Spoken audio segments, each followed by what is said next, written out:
Alhaji Saleh, su Alhaji Sani da sauran da yan uwa dangi baki daya murna bisa ni'ima da Allah ya yi musu na shigar da 'ya'yansu a cikin wato gidaje ko kuma wuce ɗakuna na aure, wanda muna roƙon Allah subhanahu wa ta'ala ya samu waɗannan armamakin albarka, ya ba su zaman lafiya tare da abokanan zamansu, ya kuma haɗa zukatansu tare da ba su zuri'a tayyiba. ‘Yan uwa, tun karfe 9 ya kamata a ce mun fara, kuma akwai karatu a baya, kusan mun ci awa ɗaya a yanzu, wanda dama masu hikima na cewa alwaqtu anfasul la ta'ud, lokaci kamar numfashi ne, in ya riga ya fita baya komawa. To sauran kankanin lokacin da ya kingi, insha Allah za mu isar da wato 'yan kalimomi zuwa ga 'yan uwa a matsayin share fage don baiwa malaminmu fage alfadaila Professor Sabi'u Musa hafizahullah. Allah Ubangiji ya ƙara marayuwa albarka, ya ƙara kuma amfanar da al'umma da abubuwan da aka sani na alkhairi.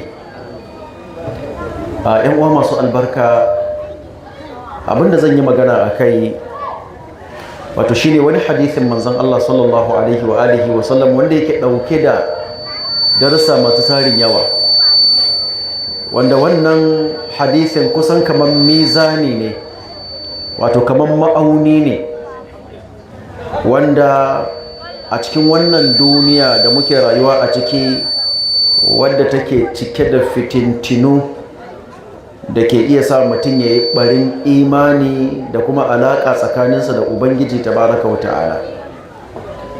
Wannan hadithin yana baka dama na ka auna kanka don ka san iya matsayinka a wajen mahalicinka tabaraka wa ta'ala, da kuma yadda za ka saita zamantakewarka da waɗanda Allah ya kewaye ka da su, da kuma irin yadda za ka sanya wa rayuwarka matakai na tsaro,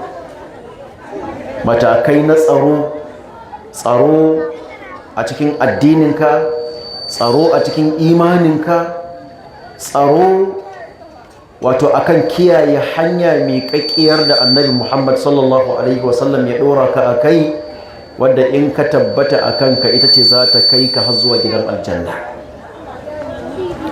Wannan hadisi Anas ibn Malik radiyallahu anhu, wanda mun san Anas mashhurin sahabi ne daga cikin sahabban manzon Allah sallallahu alaihi wa alihi wa sallam, wanda al-Imam az-Zahabi rahmatullahi alaihi yake cewa Anas ibn Malik ya abuci manzon Allah sallallahu alaihi wa sallama cikakkiyar abuta, tun daga lokacin da yayi hijira har zuwa lokacin da Allah subhanahu wa ta'ala ya karɓi rayuwarsa.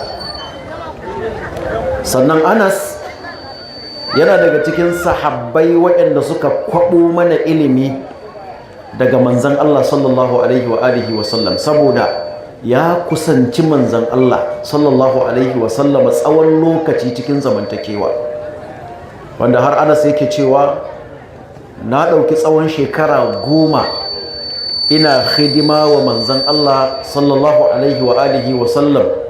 Yace ko so daya a cikin rayuwa annabi bai taba ce min uffin ba, ko akan wani abu da na aikata yace Anas don me kai kaza, ko abinda ban yi ba yace Anas don me baka yi kaza ba.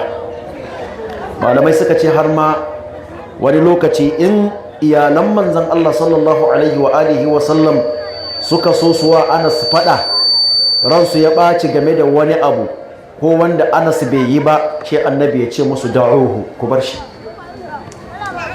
shi, ni na san Anas ba zai saba da gangan ba, abinda kuka so yayin nan law sha Allahu an yakun lakana, da Allah ya so abin ya yiwu to da yayi. A ƙarƙashin wannan hidima da Anas ibn Malik radiyallahu anhu yayi wa manzon Allah sallallahu alaihi wasallam, wanda wannan yana karantar da mu wani darasi, shine girmama malamai, girmama masu ilimi da martaba su da kusantar su, don saboda a ɗiba daga ilimin da Allah ya ba su. Na biyu, su yi maka addu'a saboda Allah ya yi maka albarka.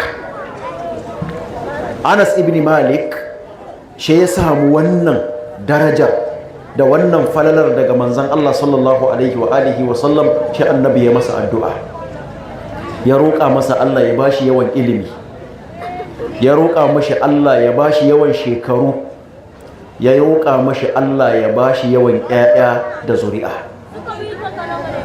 Aka ce Anas ibn Malik, waɗansu malamai suka ce shaidai shekarar 91 a duniya kamin ya mutu. Kusan yana daga cikin sahabbai na ƙarshe-ƙarshe waɗanda suka mutu a Basra. A lokacin da ya mutu, Allah ya karɓi rayuwarsa, malaman zamaninsa suka yi kuka. Aka tambaye su me yasa kuke kuka? Saboda rasuwar Anas ibn Malik? Suka ce la, zahaba nisfal ilm, rabin ilimi ya tafi.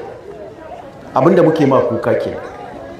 Kuma Allah ya ba Anas ibn Malik yawan ƴaƴa da zuri'a, tsakanin ƴaƴansa da jikokinsa kamin ya mutu aka ce sun haura madari.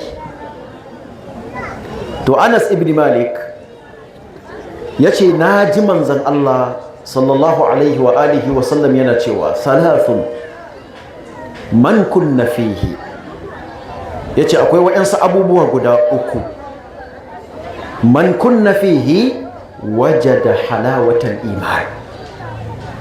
Duk wanda Allah ya taimake shi ya samu waɗannan khisal, waɗannan abubuwan, waɗannan ayyukan guda uku suka zamo daga cikin ɗabi'unsa, daga cikin halayensa, daga cikin ayyukansa, Allah ya masa muwafaƙa da su, to zai ji daɗi, zai ɗanɗani zaƙi na imani.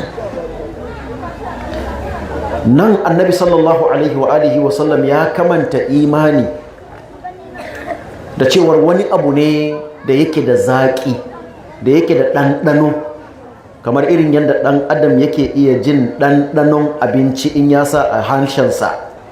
To a haka ne imani yake da ɗanɗano, yake da zaƙi, amma zaƙin da ba a ɗanɗana shi da harshe, shi da zuciya.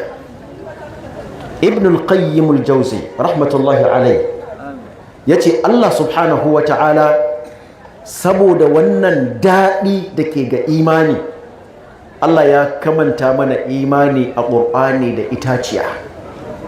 A cikin suratul Ibrahim Allah tabaraka wa ta'ala yace alam tara kayfa daraba Allahu masalan kalimatan tayyibatan ka shajaratin tayyibatin asluha thabitun wa far'uha fis samaa tu'ti ukulaha kulla hinin bi'izni rabbiha wa yadribu Allahu al-amthala lin-nasi la'allahum yatadhakkarun wa mathalu kalimatin khabithatin ka shajaratin khabithatin ijtuthat min fawqi al-ardi ma laha min qarar. Yace Allah subhanahu wa ta'ala ya kamanta imani da itaciya. Allah ce alam tara, ba kai dubi ba kaifa daraba Allahu mathalan, yanda Allah ya buga misali na me, na kalimatan tayyibatan, kalima daddada.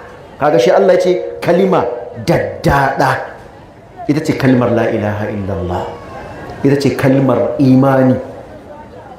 Yace to misalin kalima ta imani in ta shuku, ta zaunu, ta tabbata a cikin zuciyar bawa, to misalinta ka shajaratin tayyiba, kamar misalin itaciya ce daddada, wadda wannan itaciyar asluha sabitun, asalinta ka ce wato tushenta sabitun, tabbatacce ne a cikin ƙarƙashin ƙasa, ko an ture ba zai faɗi ba saboda itacen ya shuku. Yanzu tun da itacen ya samu tabbata a ƙarƙashin ƙasa, kaga jijiyoyinsa za su baje a ƙarƙashin ƙasa, za su kafu, za su yi ƙwari. To yanzu rassan da su kuma suke a sama, shi Allah ce wa far'uha fis sama, rassan wannan itacen tunda ya samu kafuwa karkashin ƙasa, to shi rassan su kuma suka barbaza a cikin samaniya. To irin wannan itaciyar wadda na farko dama dai asalinta itaciya ce daddada, ma'ana asalinta itace ne mai daɗi, kamar ka ce itacen ayaba ko itacen gwaiba ko itacen mangoro. Kaga tun daga sunansu kasance ma itatuwa ne tun a asalinsu dama daɗaɗa ne, kuma da aka zo wajen shuka su shi aka gina ƙasa, aka shigar da tushen da jijiyoyin a ƙarƙashi, aka binne, aka tabbatar da su da kyau, sannan kuma aka shayar. Kaga wannan itaciyar dole za ka ga rassanta sun barbazu, wani ya yi dama, wani ya yi hagu, wani ya yi gaba, wani ya yi baya, duk inda ka duba za ka ga reshe ya bi wannan ɓangaren. To irin wannan itaciyar ita ce tukti ukulaha, take bayar da 'ya'yanta, ai thamarat kinta, kulle hin ai kulle fatra, duk lokaci ko period da irin wannan itacen ke yin 'ya'ya, to in wannan itaciyar za ta yi 'ya'ya, za ta bayar da 'ya'ya masu daɗin ɗanɗano, masu kyau, masu ƙanshi, bi izinin rabbiha, da izinin ubangijinta. To haka misalin imani na gaskiya yake, wanda ya tabbata a cikin zuciya, ba irin imanin munafiƙai da yake akan halshe kawai ba, wanda Allah ya ce a cikin suratul Baqara, wa minan nasi man yaqulu rabbana atina, wa minan nasi man yaqulu amanna billahi wa bil yawmil akhir wa ma hum bimu'minin yukhadi'una Allah wal ladhina amanu wa ma yakhda'una illa anfusahum wa ma yash'urun fi qulubihim maradun fazadahum Allah marada wa lahum azabun alimun bima kanu yakribun. Ba irin wannan imanin ba, imanin da Allah ya ce akwai daga cikin mutane, kakan samu cikin mutane, cikin maza haka a cikin mata, man yaqulu, wanda yana rayawa, yana faɗa da bakinsa, kuma mutane na ji cewar amanna billahi, mun yi imani da Allah, wa bil yawmil akhiri, haka mun yi imani da ranar lahira.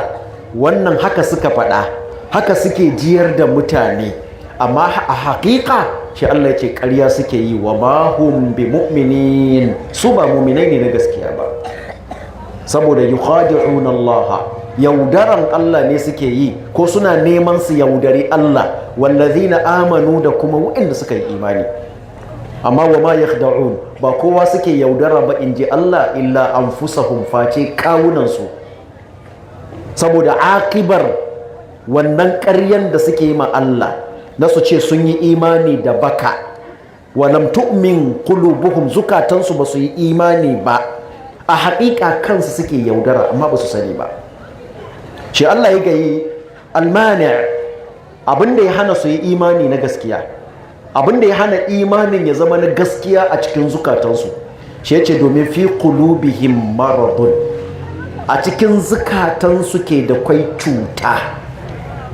Wannan Allah subhanahu wata'ala yana magana ne da irin su Abdullahi ibn Ubay ibn Salul, irin su Mut'ab ibn Qushayr, irin su Jadd ibn Qais, waɗanda su ne jagaba a cikin munafinci a Madina a wannan zamani na manzon Allah sallallahu alaihi wa alihi wa sallam.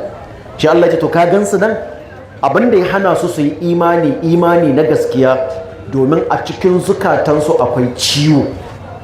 Ibn Aslam ya ce wannan cutar da Allah ya ce fi qulubihim maradun, ya ce haza maradun fi din wa laysa maradun fil jasad, wa innama huwa shakkun dakhala fi qulubihim fazadahumullahu rijsan wa shakkan. Ya ce wannan cutar da Allah ke magana, ya ce cuta ce a cikin addini, yanda kuka san mutum yake iya kamuwa da cuta a cikin gangar jiki, ko a cikin ƙasusuwa, ko a cikin jini, ko a cikin naman jikinsa, har a kai sa asibiti a masa magani don ya warke, to haka mutum yake iya kamuwa da ciwo amma a cikin addini. Ya ce shakku ne da kwankwanto, da rashin yarda da Allah, da rashin yarda da manzan Allah sallallahu alaihi wa alihi wa sallam, da rashin yarda da alƙur'ani. ya shiga cikin zukatansu, don haka shi suka ƙi karɓan gaskiya, suka ƙi gaskata gaskiya. To Allah kuma shi ya ƙara rufe zukatan, ya ƙara musu datti da kuma kwankwanto akan kwankwanto. To shi Allah ya ce imani in ya zama mai daɗi na gaskiya, ba irin wancan imanin munafiƙai ba, to misalinsa kamar itaciya ce daddada wadda sabitun asluha sabitun, asalinta yana girke ya tabbata a ƙarƙashin ƙasa, wa far'uha fis sama, to tu'ti ukulaha, za ta rika bayar da 'ya'yanta. Ma'ana imani na gaskiya wanda ya tabbata a zuci shine wanda duk lokacin da zaka ga me shi ya tashi zai yi aiki, to zaka ga ayyukan da gaban jikinsa za su aikata, ayyukan da gaban jikinsa za su aikata ayyuka ne da Allah yake so kuma ya yarda da su.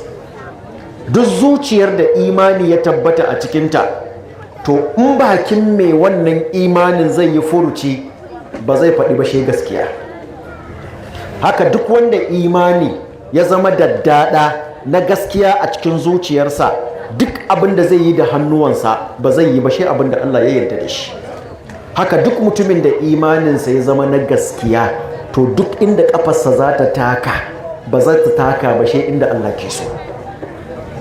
Haka duk wanda imaninsa ya zama daddada tabbatacce a cikin zuciyarsa, duk abin da kunnuwansa ko halshensa zai ji ko zai faɗa shi abin da Allah yake so.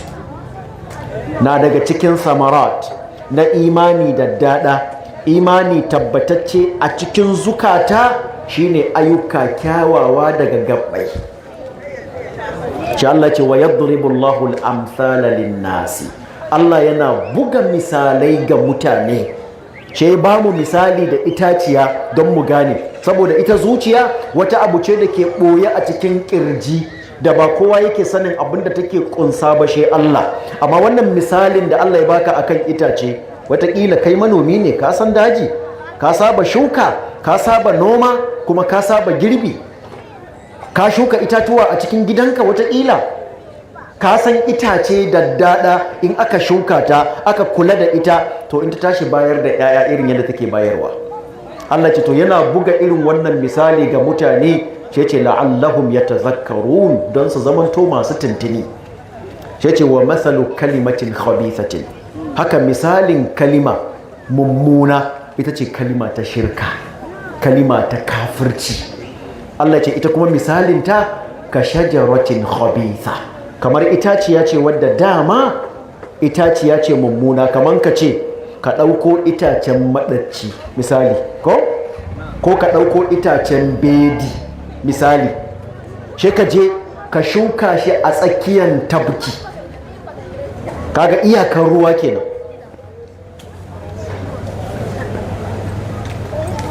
To ba a ma shuka shin ba, bancin itaciyar dama asalinta ba da daɗa ba ce, mummuna ce, kuma shi aka zo aka kife ta a bayan ƙasa, malaha min qarar, ba ta da matabbaci ƙarƙashin ƙasa. Wannan itaciyar za ka zo da kwankondonka a lokacin da itatuwa ke 'ya'ya kana jiran ta baka 'ya'ya? Ba zai yi ba. Kai a ƙaddarci ma tana yin 'ya'yan in ta yi su shaidai ta yi masu ɗaci. To haka ne zuciyar da take da imani mara kyau a cikinta, to a duk lokacin da ka ga mai shi ya tashi, in sallah ce zai yi ba zai yi ta kirki ba. Haka ne in sauraro zai yi ba zai saurari abin da Allah ke so ba, in furuci zai yi ba zai furta abin da Allah ke so ba. 'Ya'yan da wannan zuciyar tashi za ta bayar na ayyuka, to ayyuka munana ne, kamar yadda itaciya mummuna ba ta samu shuka mai kyau ba. Ɗayan biyu ne, ko ta kasa bayar da 'ya'yan, ko kuma in ta bayar da 'ya'yan, ta bayar da 'ya'ya marasa kyau kuma marasa daɗi. To shi Anas ibn Malik ya ce, Annabi sallallahu alaihi wa alihi wa sallam ya ce, wa'annan ababen guda uku da za mu ambata, duk wanda suka kasance tare da shi, na daga cikin abin da zai sa imanin naka ya zama imani daddada, kuma kai kanka ka mori wannan imanin, ka kwankwaɗi zaƙi na wannan imani, shine ka yi ƙoƙari, ka jajirce, ka ɗabi'antu da waɗannan ababen guda uku. Na farko shi annabi sallallahu alaihi wasallam ya ce an yakuna Allahu wa rasuluhu ahabba ilaihi mimma siwahuma. Na biyu wa an yuhibba al-mar'a la yuhibbuhu illa lillah. Na uku shi ya ce wa an yakraha an ya'uda fil kufri kama yakrahu an yuqdhafa fin nar. Annabi sallallahu alaihi wasallam ya ce abu na farko daga cikin waɗannan ababen guda uku shine na farko Allah da manzon shi su zamanto su ne mafi soyuwa a cikin zuciyar bawa fiye da duk wani abin da ba su ba. Ma'ana ka ji a cikin zuciyarka cewa ka fi son Allah, ka fi son manzan Allah sallallahu alaihi wa alihi wa sallam fiye da duk wani wanda ba su ba. Kamar yadda Allah ya jera mana abubuwa guda 8 a cikin alkur'ani, qul in kana aba'ukum wa abna'ukum har zuwa ƙarshe yace ahabba ilaykum min Allah wa rasulihi wa jihadin fi sabili fatarabbasu hatta ya'ti Allahu bi amri. Allah ya jero ababe guda 8 wanda a kansu ne ake faɗi tashi a duniya. Uwaye, ‘ya'ya, dukiya, gidaje, amfanin gona, ababen hawa, kasuwanci.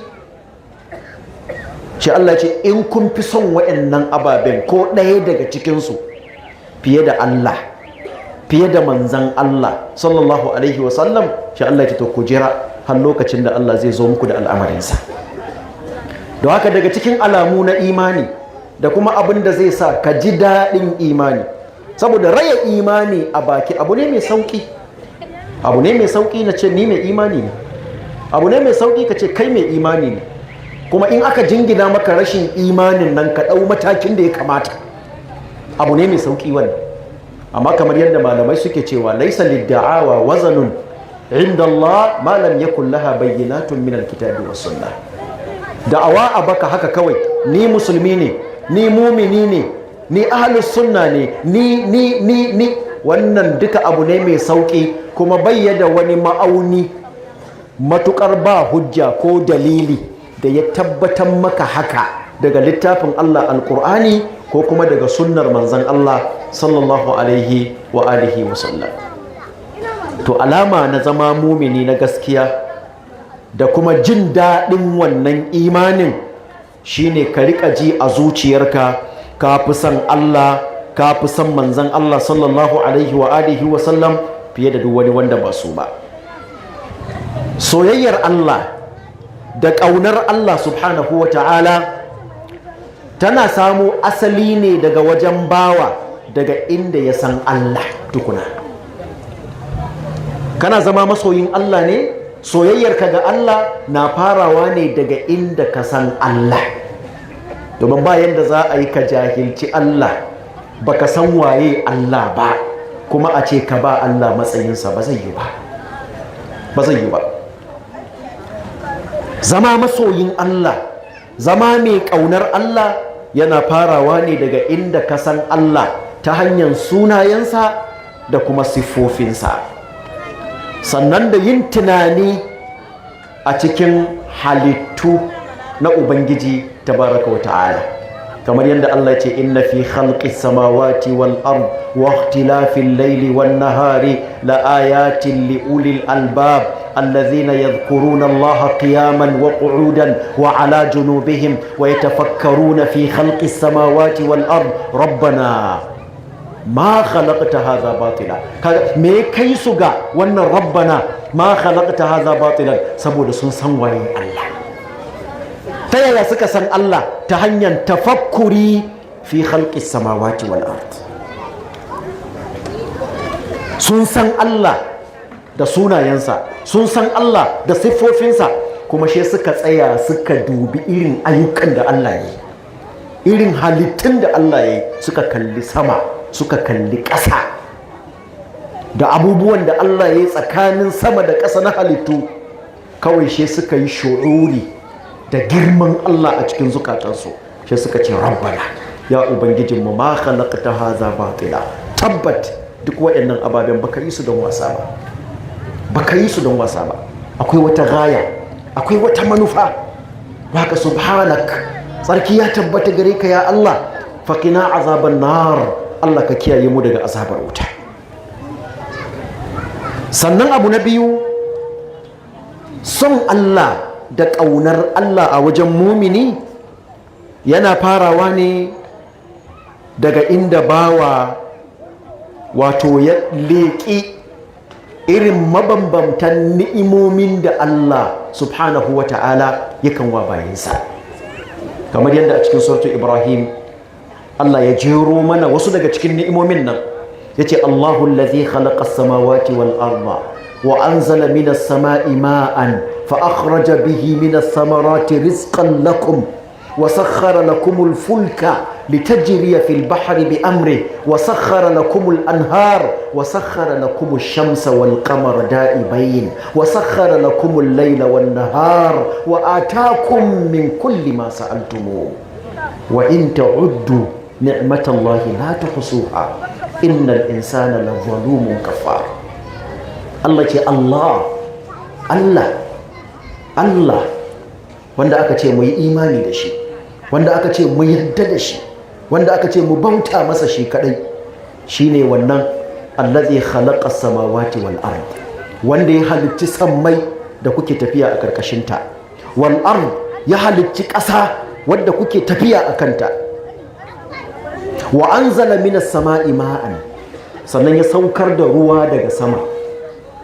Wannan ruwan fa akhraja bihi minas samarat, shi Allah ya fitar da tsirrai dalilin wannan ruwan. Tsirran nan iri daban-daban, daga ciki wanda ku za ku yi amfani da shi da kuma wanda dabbobinku za su ci.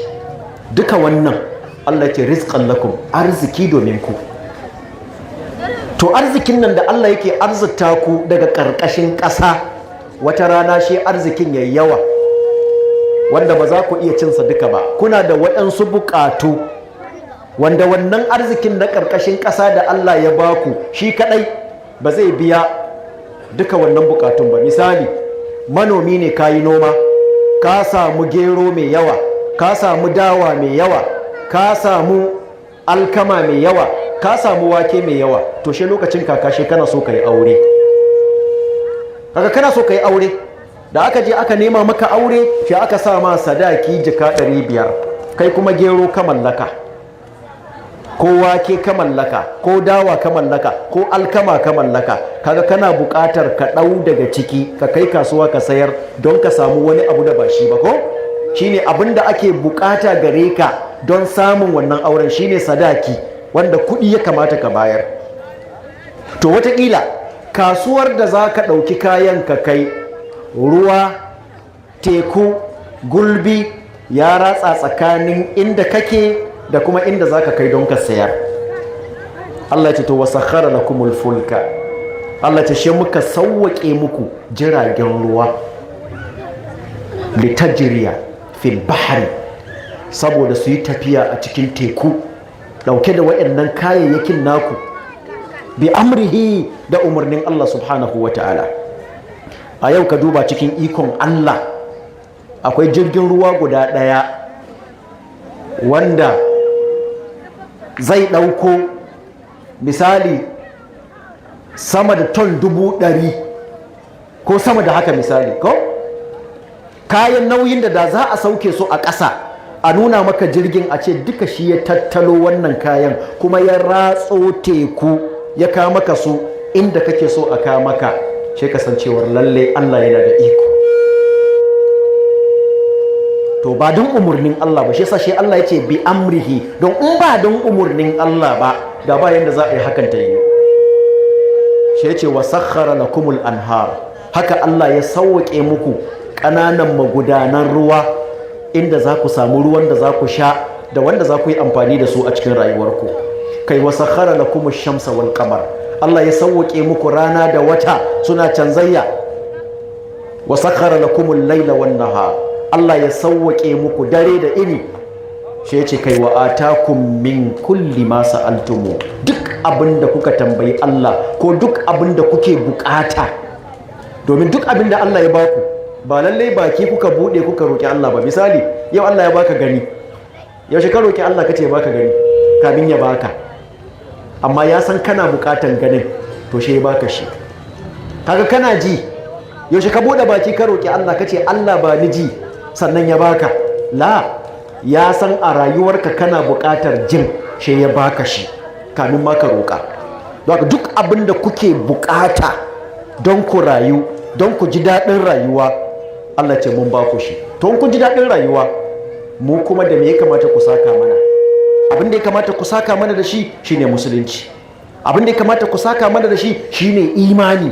Abin da ya kamata ku saka mana da shi shine da'a da kuma biyayya ga dokokinmu.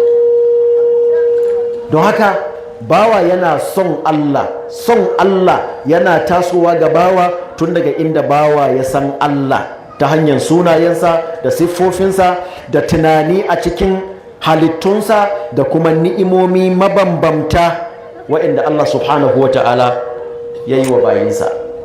Domin wannan yana nuna maka kamala, cika na ƙudura da ikon Allah subhanahu wa ta'ala, da kuma hikimar Allah da rahamar Allah da tausayinsa zuwa ga bayinsa. Sannan son Allah da ƙaunar Allah subhanahu wa ta'ala, idan bawa ya yi sa'a ya samu wannan khaslakin, ya zamanto mai son Allah, mai son manzan Allah fiye da komai a duniya, to menene riban haka? Mai amfanin wannan zai masa? Amfanin wannan shine wannan imanin, wannan son da yake yi ma Allah zai tunkuɗa shi, zai tuƙa shi ila iltizami shari'atihi wa ta'ati, zuwa ga biyayya ga shari'ar Allah da kuma yi masa da'a. Saboda in kana tsananin ƙaunar abu, to baka so ka saba masa. In kana tsananin son mutum, to baka son abin da zai musguna masa, baka son abin da zai sa a ce alaƙa ta samu matsala tsakaninka da kai da shi, saboda me? Tsananin ƙaunar da kake masa. To son Allah da ƙaunar Allah shi yake kai bawa zuwa ga ya zamanto mai taka tsantsan wajen bin shari'ar Allah, ya zamanto mai dage damtse, mai ƙoƙari, mai jajircewa wajen yin da'a da biyayya ga Allah subhanahu wa ta'ala.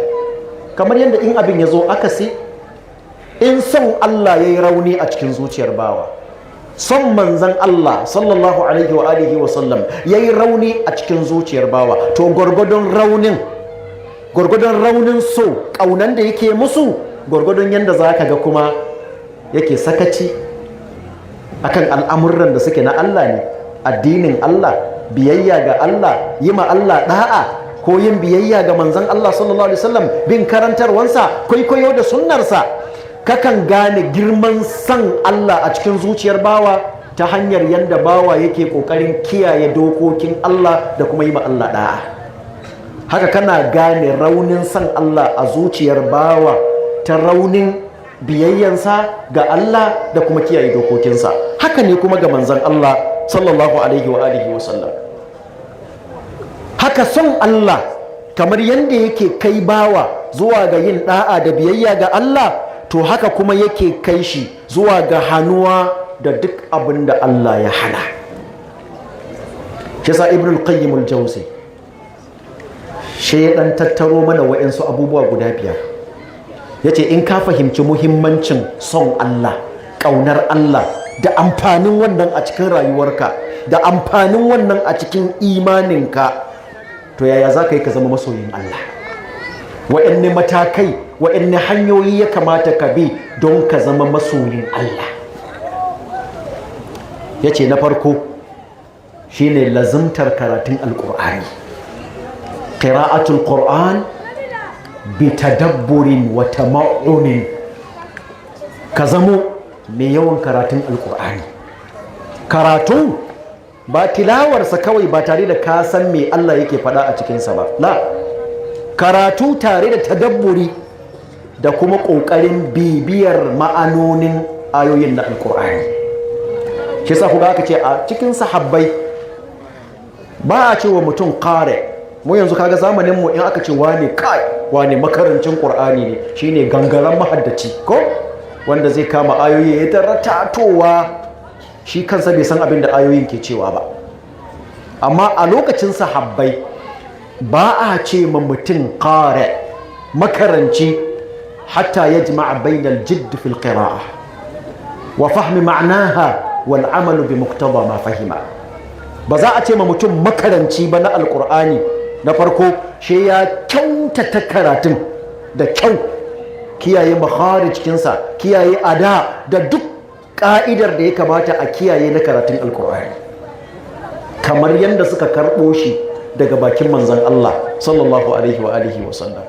Na biyu, tare da fahimtar ma'anonin ayoyin, sannan kuma da tabbaka abin da suka fahimtar a aikace.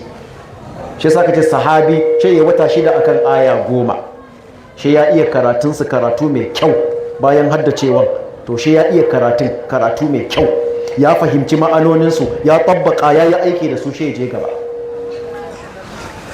To qira'atul Qur'an bi tadabburin wa tama'unin, daga cikin abin da ke sa ka zama masoyin Allah shine ka zama mai lazamtar alqur'ani. Kai da alqur'ani ku zama abokanai, kai da alqur'ani ku zama sadiqani, la taftariqani sadiqani. Kai da qur'ani ku zama abokanai, ba ku rabuwa har abada. Duk inda aka ganka to za a ga alqur'ani, haka duk inda aka ji alqur'ani to in an waiwaya za a ganka a kusa, tare da bibiyar ma'anoninsa da kuma yin aiki da abin da yake karantarwa. Na farko kenan. Abu na biyu daga cikin ababen da ke taimaka maka ka zama masoyin Allah shi yace dawamu zikrahu subhana bil qalbi wal lisani wal jawarih. Ka zamo mai dawwama akan ambaton Allah da tuna Allah, na farko da zuciyarka, na biyu yawan ambaton Allah da harshenka, na uku yawan yi ma Allah biyayya da ya masa da'a da gaɓoɓin jikinka. Saboda shi zikiri, ambaton Allah ana yin sa ne da abubuwan nan guda uku: ka tuna Allah a zuci, ka ambace shi da harshe, kuma gaɓan jikinka su bauta masa.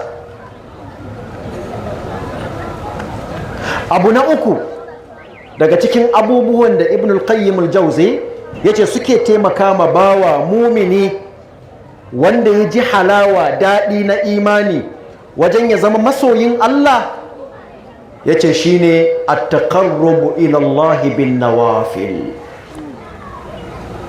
Bayan ka kiyaye farillai, ka kiyaye wajibai, to ka zama mai kokari kuma wajen neman kusanci ga Allah, tunda kana son shi.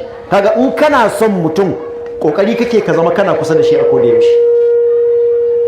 To ka zama kullum mai neman kusanci ga Allah subhanahu wa ta'ala bin nawafil, da ayyuka na nafilfili, ayyuka na taɓawai. Abu na hudu shi ce mujalasatul muhibbin as-sadiqin. Ba ka ce kana son Allah ba? Kana so ka zama cikin masoyan Allah? To a ga abokanan zamanka, abokanan hulɗarka, waɗanda kai da su kuke tafiya tare masoya Allah ne, kuma masu gaskiya a cikin son Allah. Don ba yanda za a yi ka ce kana son Allah amma abokinka maƙiyin Allah ne, amininka maƙiyin Allah ne, abokin zamanka maƙiyin Allah ne, abokin mu'amalanka da hulɗarka maƙiyin Allah ne. In aka yi magana shi ka ce ai kowa da kabarinsa. Aka ce dis-moi qui tu suis, je te dirai qui tu es. Ko?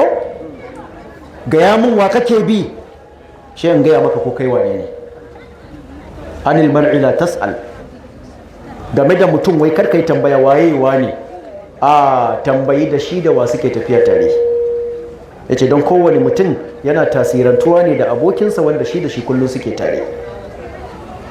Don haka alamun son Allah da abin da ke sa ka zama masoyin Allah shine ka yawaita zama tare da masoya Allah, kuma masu gaskiya a cikin son Allah. Shi abu na ƙarshe shi yace muba'adatul qalb an kulli ma yahulu bainal qalbi wa rabbi. Kai kokari ka nisantar da zuciyarka daga duk abin da ke shiga tsakanin zuciya da ubangijinta na sabon Allah, daga cikin ayyuka da maganganu, duk abin da ka san wannan abin na iya zama shamaki, ya sa nisa, ya sa tazara tsakanin zuciya da Allah, to in na magana ne kai kokari ka nisance ta, in na aiki ne kai kokari ka nisanci wannan aiki. To haka ne kuma soyayyar manzon Allah sallallahu alaihi wa alihi wa sallam tana daga cikin lawazim na son Allah subhanahu wa ta'ala. Mana in ka so Allah to kuma dole ne ka so manzon Allah sallallahu alaihi wa alihi wa sallam. Shi yasa a cikin hadisin shi annabi yace an yakuna Allah shi ce wa rasuluhu, Allah da manzon shi. Kun ga shi ce Allah da manzon shi a lokaci ɗaya su zamanto su ne mafi soyuwa a cikin zuciyarka fiye da duk wani wanda ba su ba. To in ka so Allah dole ne ka so manzan Allah sallallahu alaihi wa alihi wa sallam. Son manzan Allah kuma sallallahu alaihi wa sallam na nufin biyayya ga umarnin manzan Allah sallallahu alaihi wa sallam, da kuma nisantan abin da annabi ya hana sallallahu alaihi wa alihi wa sallam. In kai wannan to kaman kayi ma Allah da'a ne, in kai wannan kaman kayi biyayya ne ga Allah subhanahu wa ta'ala. Duk wanda ya bi manzan Allah sallallahu alaihi wa sallam to kaman ya bi Allah ne tabaraka wa ta'ala. Abu na biyu, shi annabi sallallahu alaihi wa sallam yace wa an yuhibbal mar'a la yuhibbuhu illa lillah. Na daga cikin alamu na imani da abin da ke sa mumini ya ji halawa, ya ji daɗi da zaƙi na imani, to Allah ya halice ka da ɗabi'ar so da ƙi. To duk abin da za ka so, ko duk wanda za ka so ko za ka ƙaunata, ya zamo ka gina wannan son, ka gina wannan ƙaunar bisa son Allah da kuma son addininsa. Ma'ana wane yana son Allah, dalilin da yasa ni ma nake son sa kenan. Wane yana ƙaunar Allah, dalilin da yasa ni ma nake ƙaunar sa kenan. Wane yana son addinin Allah, shi yasa ni ma nake son sa. Wannan yana kwadaitar da mu abinda ake ce ma at-tahabbi fillah, soyayya saboda Allah, ƙaunan juna tsakanin musulmi saboda Allah, ba saboda wani abin duniya ba, ba saboda kasuwanci ba, ba saboda kuɗi ba, ba saboda siyasa ba, ba saboda ɓangaranci ba. La, yana son Allah, shi yasa nake son shi. Da a ce yana cikin na kusa da ni, yana cikin 'yan gidanmu, yana cikin 'yan garinmu, yana cikin danginmu, in bai son Allah ba zan so shi ba, in bai ƙaunar Allah ba zan ƙaunace shi ba. Kunga ya haɗa tsakanin son Allah da kuma son da yake ma duk wanda yake so, saboda shi ma yana son Allah subhanahu wa ta'ala. To menene alamun so don Allah? Mana in ka so mutum don Allah, menene alamun wannan so? Alamun wannan so shine naf'ul muslimi li akhihi muslim. Kana son dan uwanka musulmi don Allah, to ya kamata ka zama to mai amfanin sa, ya kamata ka zama mai amfanin dan uwanka musulmi wanda kake so don Allah. Na biyu, tunda kana son shi don Allah, to ka nisanci cutar da shi, ka nisanci musguna masa, ko a cikin magana ko a cikin aiki. Shi yasa ya tabbata a cikin sahihul Bukhari da Muslim, annabi sallallahu alaihi wa alihi wa sallam yace al-muslimu, yace akhul muslim, yace musulmi dan uwan musulmi ne.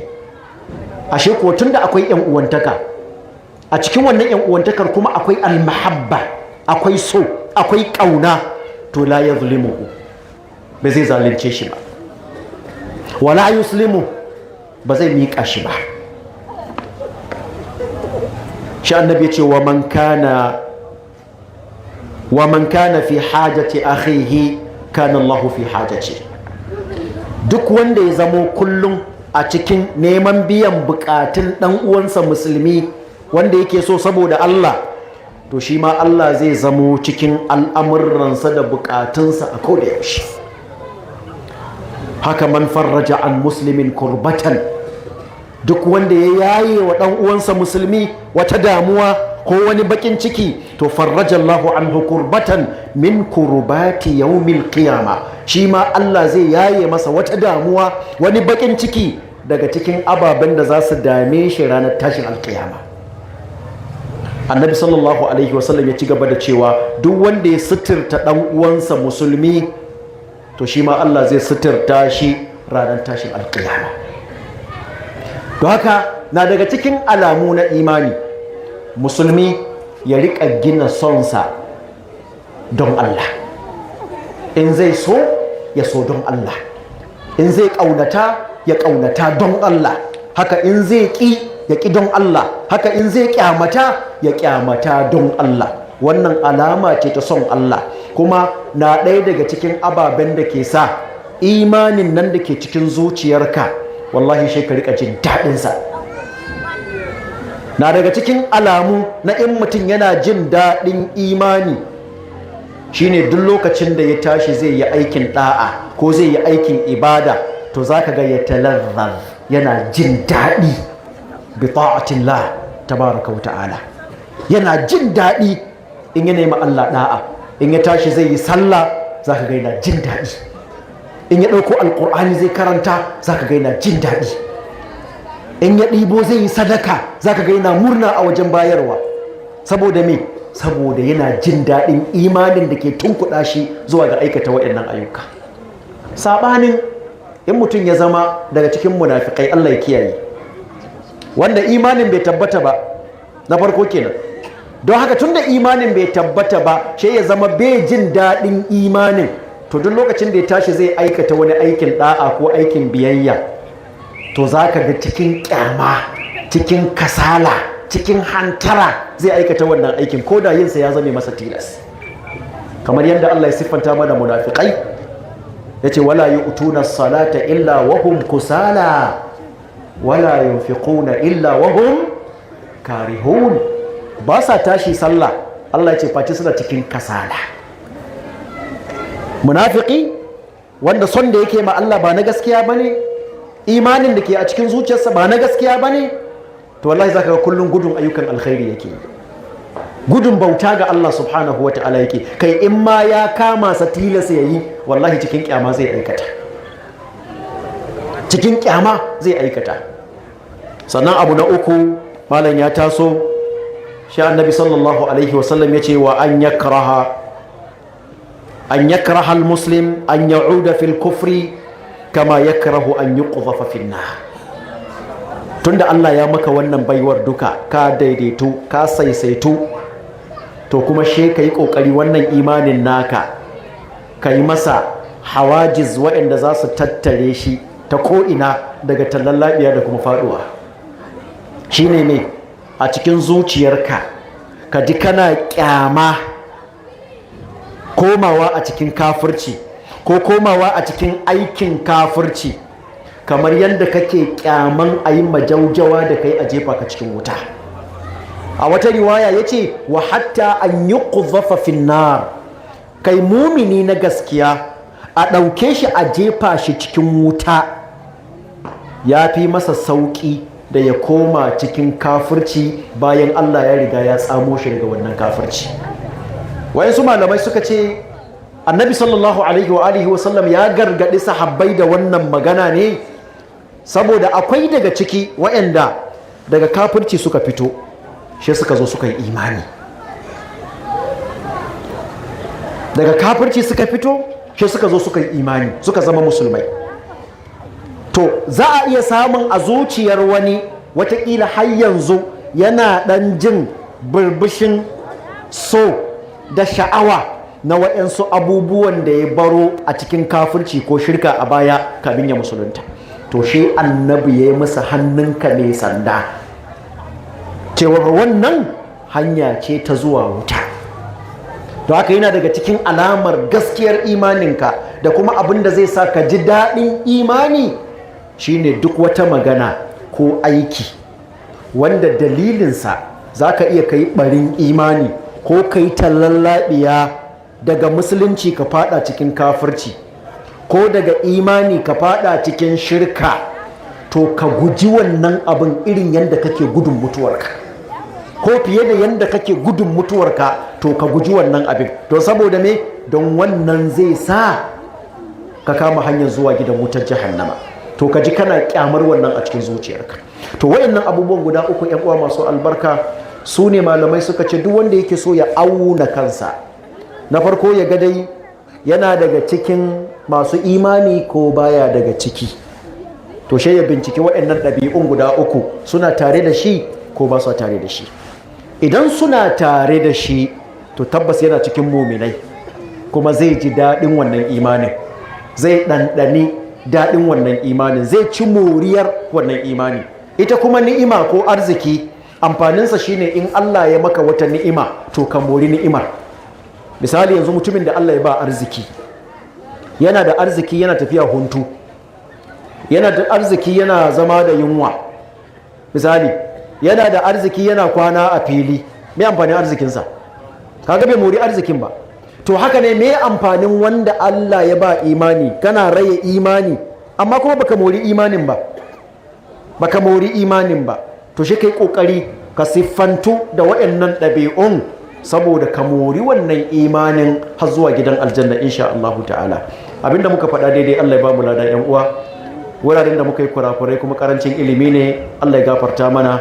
Fa subhanaka Allahumma wa bihamdik ashhadu an la ilaha illa anta astaghfiruka wa atubu ilaik. Wassalamu alaikum wa rahmatullah. Akram. Wa alaikum assalam wa rahmatullahi wa barakatuh. Syekh Dr.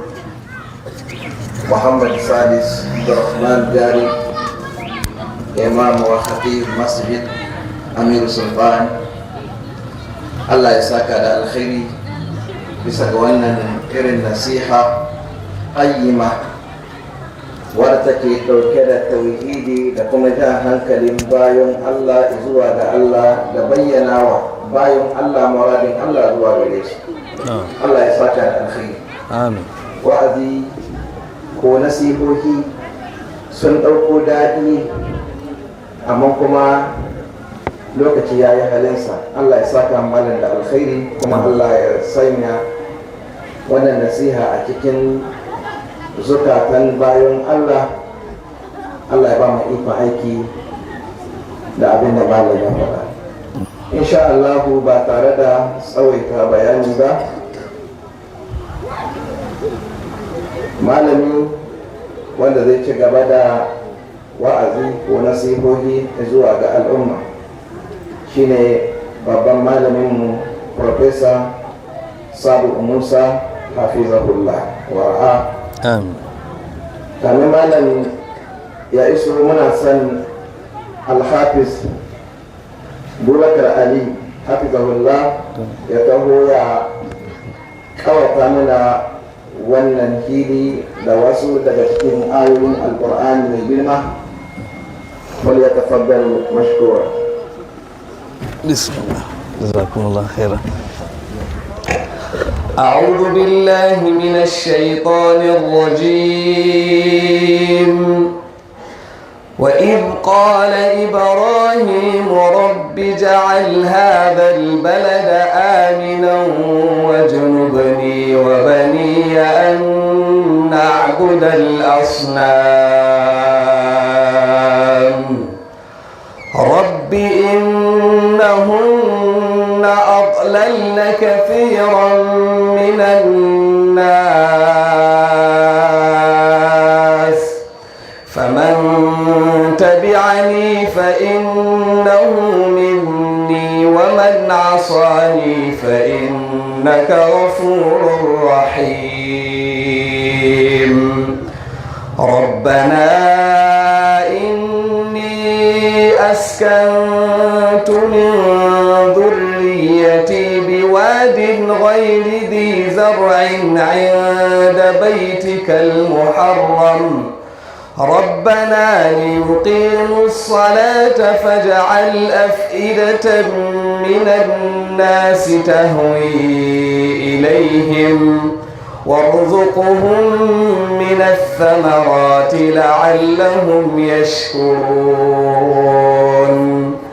ربنا إنك تعلم ما نخفي وما نعلن وما يخفى على الله من شيء في الأرض ولا في السماء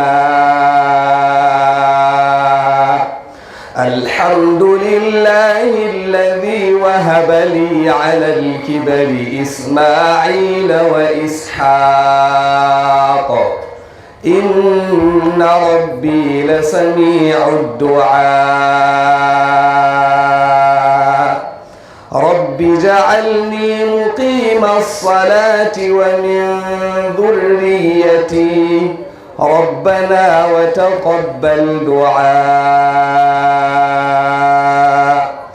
ربنا اغفر لي ولوالدي وللمؤمنين يوم يقوم الحساب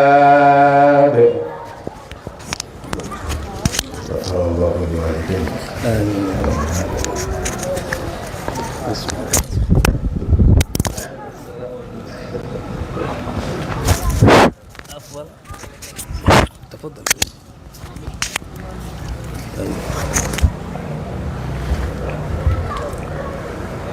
الحمد لله رب العالمين وصلوات الله وسلامه على خاتم النبيين وعلى آله وصحبه أجمعين. bayan haka alhaji babba Allah ya ƙara mashi lafiya, alhaji Uthman wanda suke cewa Atman, alhaji Sala da sauran wanda ba su ji sunayensu ba cikin mahaifa, alhaji Suleiman, alhaji Lawali, alhaji Abdul Nasir da shi angon da kuma mahaifiyar ango da amarya da kuma dukkan wanda suke sun shafi wannan gida mai albarka. Muna taya ku murna, muna fatan Allah maɗaukakin sarki ya ƙara albarka ga zuriya, Allah kuma ya kare. Muna gode ma Allah maɗaukakin sarki, muna gode ma fadilatul doktor, babban malaminmu Dr. Muhammad Abdulrahman As-Sadis, wanda Allah maɗaukakin sarki ya azzarta Nijar da ire-iren shi, wanda ya haɗa tsakanin ga ƙur'ani, ga ilimi, ga hankali, ga sanin rayuwa, wanda yake shine nake ganin da za a ce mai fiddo babban limami na ƙasa shi za mu fiddowa. Allah ya ƙara mashi lafiya, ya kare shi. Muna gaida duk waɗanda suka zo nan ne ya da samari wanda suka tashi suka yi karatu na alkur'ani. Allah ya saka ma kowa da alkhairi. Mun gode ma malam da ya gabatar mamu da magana akan tauhidi, wanda ba ka ɗanɗana zaƙin imani sai ka tabbatar da abin da malam ya gabatar da su. To haka shine addini, a kula da ɓangaren lahira sannan kuma a kula da ɓangaren duniya ita kanta ɗin. Mun zo ne wajen munasaba ta aure.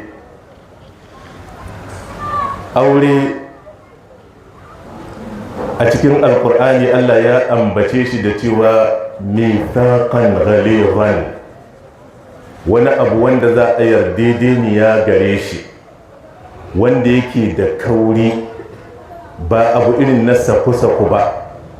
Kasuwanci ka sayi in sai da ma aqd ake ce mashi. to wajen aure sai Allah ya ce yana da kauri. Me yasa? Wani da wata ne za a hada a wannan wuri, don haka yana bukatan yanda annabi sallallahu alaihi wa sallama ya koya maka sallah, to ka zo ka koyi kuma yaya ya rinka rayuwa da iyalan shi. Allah ya riga ya sa so tsakanin namiji da mace, wanda shi kanshi annabin ya ce hubbiba ilayya min duniyakum an-nisa wa tib. Cikin duniyan nan ababen da aka sa mana san su, to akwai mata ciki da kuma turare. Sai aka sanya sanyin ido na wajen a zo a yi sallah. Annabi sallallahu alaihi wa sallam ya auri mata 11, ya rasu ya bar mata 9. Yaya annabi sallallahu alaihi wa sallama ya rinka mu'amala da matan shi? Wannan shine bangare na farko gare mu maza. Sannan ke mace menene ya kamata ki tanadi wanda za ki iya tunkarar mijinki da shi, shine janibi na biyu. Annabi sallallahu alaihi wa sallam ya auri mata 11, ya rasu ya bar 9. Kaka annabi ya rayu da wannan mata. Na farko, rayuwa ta aure ana gina ta akan soyayya da ƙamna. In ya zama da akwai ƙamna, sai zama da duk wani aibi ya gushe. Duk abin da ba ka iya haƙuri da shi ma sai ka yi haƙuri da shi. Wa ainun riba an kulle aibin kalilatun.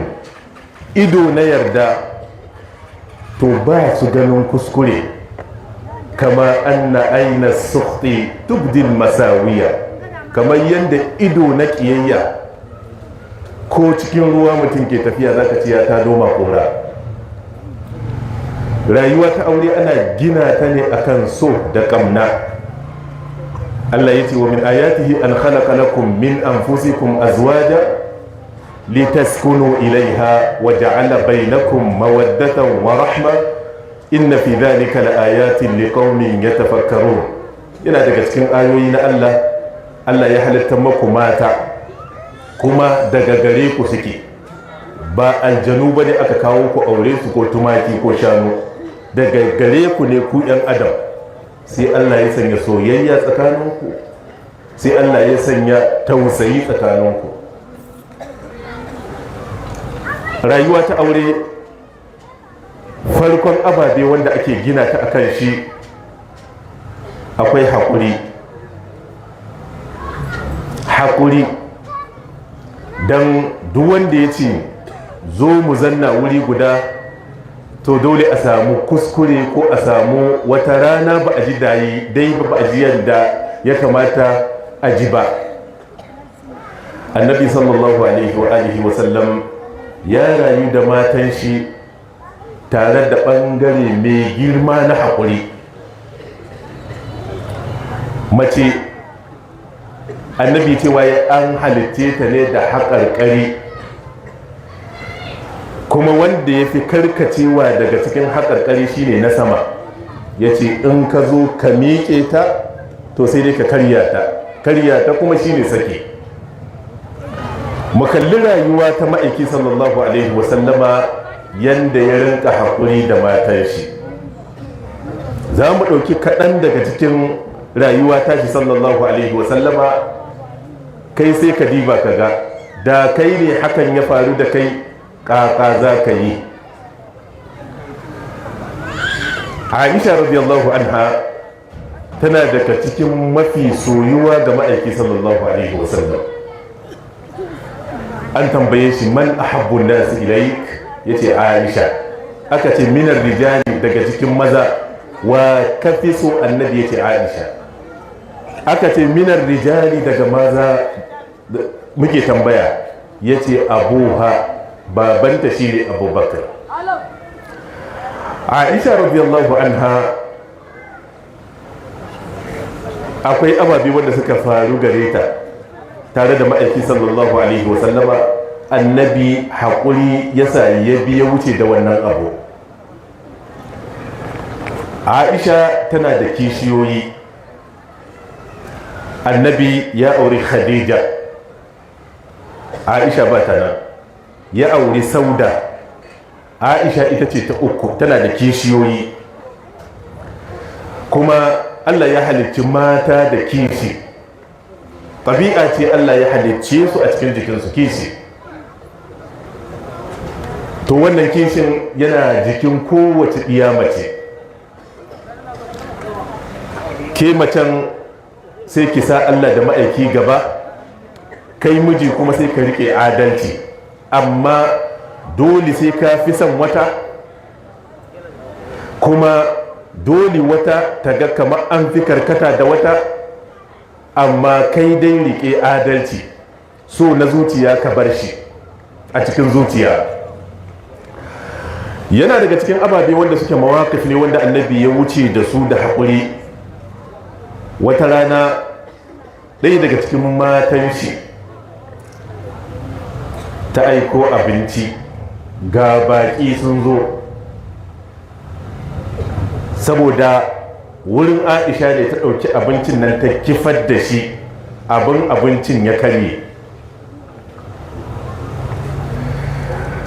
Ina tambaya ga kowane daga cikinmu nan, da kai ne za ka yi baƙi kuma irin waɗanda kake ji da su, sai an kawo abincin matarka ta kifar da shi, me kake tsammani? Annabi sallallahu alaihi wa sallam bayan ta yi haka, Aisha sai ta yi nadama. Annabi sai ya murmushi ya ce gharat ummukum, mahaifiyarku ta yi kishi. Da ta yi nadama ta ce to ma'aikin Allah kaka za a yi. Da Aisha ta kawo nata abincin, ya ɗauki abin da ta kawo abincin cikin shi ya miƙa ma wannan kishiya nata. Kenan ina bi ina, kin karya mata, ke ma ga tata. Haka annabi yake. Wata rana Aisha radiyallahu anha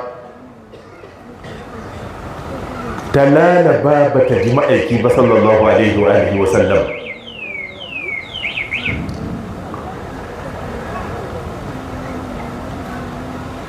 Ko kuma annabi ya tashi sannu-sannu, ya sa kayan shi sannu-sannu ya fita. Ita Aisha radiyallahu anha tana tsammanin wajen wata daga cikin matan shi zai je.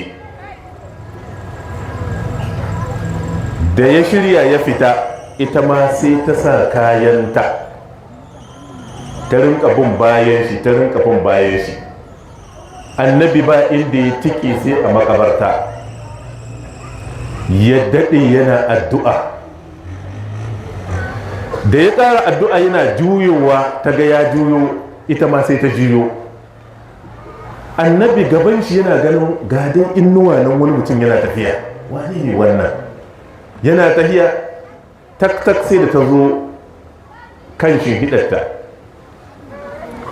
sai ta ɗauki kanta ta aza kan hida. Abinka da mutumin da ya gudu, bayan da za a yi shi ta zamo kamar wanda yake bacci, sai irin nishi da annabi sallallahu alaihi wasallama ya ce ko ke ce wadda nake gani gabana ɗin nan? ta ce ne ce. Annabi ya bigi gabanta haka, ya ce kina tsammanin Allah da ma'aiki za su cuce ki ne? Ita tsammaninta wajen ɗaya daga cikin matan shi ne zai je wajensu. annabi ba abin da ya ce, kina tsammanin Allah da ma'aiki za su cuce ki ne? Haka kawai ya faɗa mata. Kai da kai ne matarka ta bi ka wani wuri don ganin diddigi kaka za ka yi. Sai annabi ya ce mata, abin da ya sake ka gana lallaba wajen tashi na, Jibrilu ne ya zo ya kira ni, ka ji kyaukyawan mu'amala, na yi gudun in an samu shi in tada ki daga bacci, shi yasa na lallaba.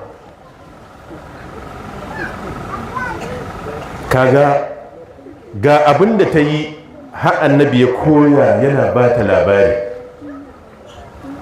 bai kama gaba da ita ba, ya ce ba ki da kunya ko kina bibiya ta ko me, a'a, ya gaya mata me yasa ya yi wannan abu. Daga nan ita kuma an gama, matsala ta ƙare, sai kuma neman ilimi. Ta ce, annabi, wai in na je makabartan nan menene ya kamata in faɗa? Shi ne annabi kuma ya koya mata menene za ta faɗa a wannan wuri. Assalamu alaikum dara qaumin mu'minin wa inna insha Allahu bikum lahiqun. Akwai wata rana lokacin da Aisha ta yi abinci, sai ga Sauda ta zo. Annabi yana rayuwa da matan shi kamar yadda kowa ke rayuwa da matan shi. A yanzu mutane ba su rayuwa da matansu rayuwa ta jin daɗin irin yadda annabi ke rayuwa da matan shi. Annabi yana zaune da su. Aisha radiyallahu anha ta yi abinci, kafa annabi na kan Aisha, kafa annabi na kan Sauda. Ga Aisha ta kawo abinci, Sauda radiyallahu anha ita ta zo. Aisha radiyallahu anha take ce ma Sauda, ga abinci na yi, bismillah. Ta ce ni ban ce. Annabi na zaune, kafar shi na nan, ba kici, duk wahalar da na sha a ƙarshe kici mana ba kici. Me ta yi Aisha? Sai ta kwashi wannan abincin, sai ta yaba mata ga huska. Annabi kafar shi na kan Aisha, kafar shi na kan Sauda. Me annabi yayi? Kafar da ke kan Sauda sai ya jaye ta, kafar da ke kan Aisha sai ya tabbatar da ita, kamar ya ce kirama. Wata riwayan ma abincin ya ɗauka ya miƙa ga hannun Sauda, ita ma ta tashi ta yaba mata.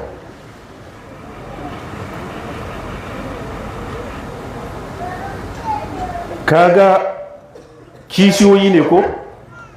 Wannan wadda Aisha ta yaba ma abinci ga fuska ɗin nan, ƙarshe da ta ga ta girma, ita ta ba kwanakinta.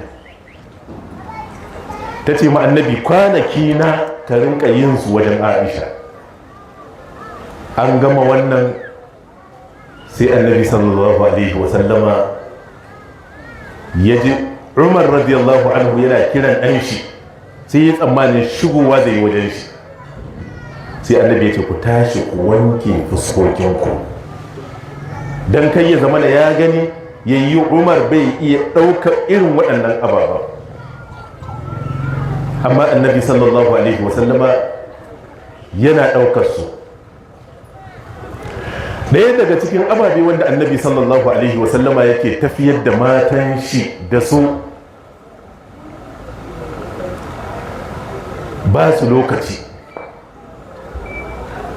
Mata suna bukatar a ba su lokaci.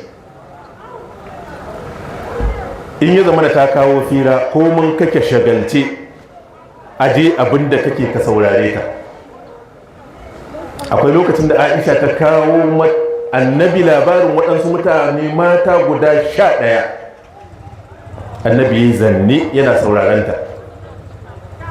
Wata da ce mijinta bai da amfani, kamar yadda nama yake kan dutse mai wahala hawa. Wadda ta ce mijina ba zan ma ambata shi ba. Wadda ta ce idan mijinta ba abin da ke gare shi sai tsawo, in ta yi magana a sake ta, in ta ƙare a barta da banza. Wadda ta ce mijinta shi ba ruwan shi. Wadda ta ce mijinta ga yadda yake tsaka-tsakiya ne. Wadda ta ce mijinta wannan shi ɗayan abubuwa ne, ko ya karya ka, ko ya bige ka, ko ya ji maka kai. Annabi duka yana sauraron ta, sai da aka kai ga na ƙarshen mutumin kirki ga matar shi. Annabi ya ce, ni gare ki kamar yanda wane yake ga wanci cikin mazan da aka ambata, sai dai shi ya sake ta, amma ni ban sakinki. Wannan natsarwa ce daga annabi, sai Aisha ta samu cewa ashe annabi ba zai sake ni ba. Ina maza wanda in suna son su tsoratar da matansu da an yi wani abu bari kin gani ki bar gidan, wannan duka bai kamata ba. Fa imsakum bi ma'rufin aw tasrihun bi ihsan, rike ta da kyau, ko in saki zaka yi ka saki, amma ka rinka nuna mata zamanta da kai bai da cikakken amfani. Wannan ba ɗabi'u bane wanda ya kamata a ce mutumin da ke koyi da annabi yana yin irin su. Yana daga cikin ababe wanda annabi sallallahu alaihi wasallama yake yi da matan shi sakin jiki. Annabi ba mutum bane wanda yake zuwa ga matan shi ya yi fuska, baki isa ba ni na isa, bayan da za a yi saurare ki. A'a, annabi wasa yake da matan shi. Kadiba mutum wanda ya wuce shekara 40 ya ɗauki yarinya wadda ke da shekara 10 su rinka gudu tare. Akwai lokacin da annabi sallallahu alaihi wasallama ya rinka tsere da Aisha, tsere da Aisha tana da yarinta ta tsere ma annabi saboda jikin shi yayi nauyi. Lokacin da ta ɗauki nama ta yi ƙiba kuma ya ce a zo a ƙara, a lokacin annabi sai ya tsere mata, sai ya ce hadihi bitilk, wannan ta yi daidai da waccan, ɗaya da ɗaya kenan. Can kin tsere mani, yanzu kuma ni ne na tsere maki. Wa ke iya iran haka tare da matar shi? Annabi sallallahu alaihi wa sallam matan shi suna fada ya fada, har wajen abin da ya shafi ilimi ma bai nuna ma matan shi ba ne zan fada ko ku shiru kurum. Abin mamaki annabi shi aka saukan ma shari'a, amma wata rana zai faɗi wani abu, ɗaya daga cikin matan shi ta ce ba Allah ya ce kaza ba. Wata rana annabi ya ce duk wanda ya hadarci bai'atul ridwan, wani sa hannu ne suka ma annabi lokacin da aka zo shiga Makka, kafirai suka ce ba a shiga. Sahabban annabi suka rinka baki hannu da cewa ko yaƙi ya tashi za a yi. Annabi ya ce duk wanda ya zo wannan wurin to ba zai shiga wuta ba. Hafsa matar shi tana nan, ta ce dan min ba Allah ya ce wa in minkum illa wariduha ba wani daga cikin ku sai ya gangara ma wuta. Annabi ya ce ki yi da ayan mana, ki kawo abin da ke biyo ma ayan mana, thumma nunajji alladhina taqaw wa nadharu adh-dhalimina fiha jithiya. Aisha radiyallahu anha lokacin da annabi sallallahu alaihi wa sallama ya ce man nuqisha al-hisab udhib, duk wanda aka zo aka ce dan me kai kaza, dan me kai kaza, ban maka kaza ba, ban maka kaza ba, kai kaza kai kaza, to wannan sai an azabtar da shi a wutar jahannam. Aisha ta ce ba Allah ya ce fa amma man utiya kitabahu biyaminihi fasawfa yuhasabu hisaban yasira wa yanqalibu ila ahlihi masrura. ba Allah ya ce duk wanda ya zama an bashi littafin shi da hannun shi na dama ba za a mai hisabi, kuma hisabi mai sauki, ya koma wajen iyalan shi yana farin ciki. sai annabi ya ce wannan za ka arzu, wannan kawo aiki ne ake yi, ba a rinka ce maka dan me kai kaza dan me kai kaza dan me kai kaza ba, a'a a kawo aikin. kamar mutumin da za a zuwa da aiki nashi, alluna wanda aka rubuta aikin ko kuma takardun da aka rubuta aikin, kowace guda inda ganin ka ya kare, irin wannan guda 100 ba ɗaya, duk aiki ne na banza. ya tabbatar da hallaka zai yi, sai a ce ai akwai wata takarda wadda kamar girman tafin hannu, ya ce hawa wannan takarda mai tafin hannu da na kwaso wannan bala'i, ashe takardar nan tana dauke da la ilaha illallah. aka aza wannan tiƙa-tiƙan takardu wanda sai ƙarshen ganin shi, aka aza la ilaha illallah gefe, dukka ta tashi da wannan takardar kuma ya shiga aljanna. to irin wannan shi da ake ce ma'arud, a kawo abu amma daga inda aka fara yi maka ɗaya ban yi maka kaza ba, ban yi maka kaza ba, me yasa kai kaza, me yasa kai kaza, to wannan sai a zartar da shi. kenan aya daban take, abinda su suka fahimta daban. annabi sallallahu alaihi wa alihi wa sallam bai jin an tozartar da wata yayi shiru. akwai lokacin da Hafsa ita ce diyar Umar radiyallahu anha sai ta aibanta Safiya cewa diyar ba Yahude ce. ai garinsu aka ci da yaƙi, annabi ya zo da ita ya ‘yanta ta ya aure ta. mata aka ce ita da ke diyar ba Yahudiya ko kuma larabawa ƙureshawa, sai ya zo ya tarda ta tana kuka.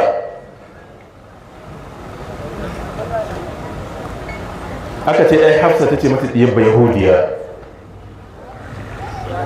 annabi ya ce in kika tashi ce masu ni da ubana ke annabi, dan uwan babana annabi, ganin mijina annabi, da me za su maki alfahari. kaga annabi ya koya mata ya za ta yi ta mai da martani.